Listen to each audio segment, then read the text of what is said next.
Hello, ito na po ang inyong guide papunta sa Lexi 2 beside Central Market. From Central, exit C, turn left, and then diretso. Diretsohin mo lang ang inyong lakad. Dire-diretso, sundan po ang ating video para hindi ka po maligaw. Go straight.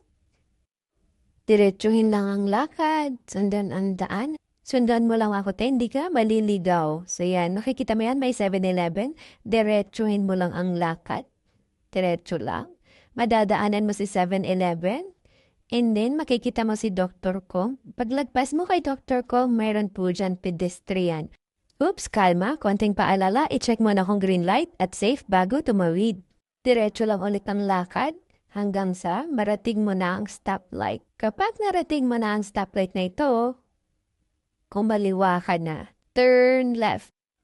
Diretso lang ulit ang lakad hanggang sa marating mo ang itiri na to, Wafong itiri. And then makikita mo yung maliit na pintuan na yan.